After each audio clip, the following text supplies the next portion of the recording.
ফুলবাড়ির একটি ধূপকাঠি তৈরির কারখানায় বিধ্বংসী আগুন। আগুনে পুড়ে ছাই কারখানায় ধূপকাঠি তৈরির মেশিন সহ ধূপকাঠি তৈরির যাবতীয় সামগ্রী।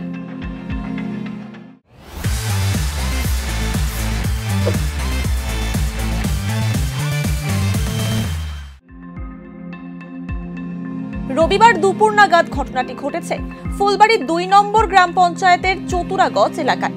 খবর পেয়ে শিলিগুড়ি ও ফুলবাড়ি থেকে দমকলের ২টি ইঞ্জিন পৌঁছে যুদ্ধকালীন তৎপরতায় প্রায় ১ ঘন্টার চেষ্টায় আগুন নিয়ন্ত্রণে আনে।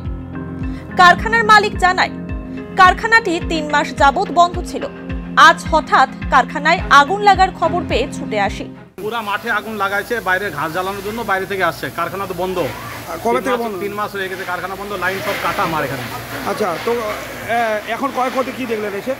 দেখে তো এখন বোঝা যাবে, এখন তো বাইরেই আছি আমরা। তো রবিবার বন্ধ ছিল, এখন খবর পেয়ে আমরা আসলাম। বম্বু ফ্যাক্টরি আছে, এটা 3 মাস হলো বন্ধ আছে ফ্যাক্টরিটাই। লাইন ফাইন সব কাটা আছে। আজকে বাইরে থেকে কেউ আগুন লাগাইছে, বাইরে থেকে ফেলেছে আগুন। পুরা মাঠে আগুন আছে চারদিকে। এখন তো বন্ধই আছে কারখানায়, লাইন কাটা আছে। বম্বু স্টিক, ধূপকাঠির স্টিক গুলো ভিতরে।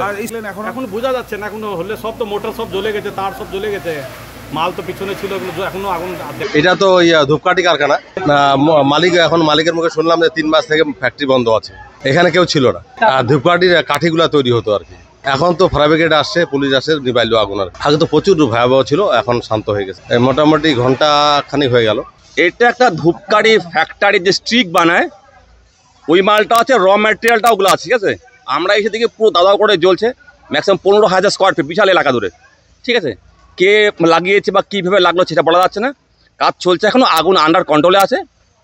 না, কেউ কোনো আহত হয়নি কিছু। তো আমাদের একটু মানে হচ্ছে, প্রবলেম হচ্ছে, কাজ করতে ধোঁয়া আছে, ঠিক আছে। আগুন পুরো কন্ট্রোল। আমাদের 2টো ওয়াটার বজার আছে, 2টো ইঞ্জিন এসছে। একটা এসছে হচ্ছে আপনার শিলিগুড়ি, একটা হচ্ছে আপনার মানে ফুলবাড়িতে। পুরোপুরি নিয়ন্ত্রণে, কোনো ভয়ের কারণ নেই।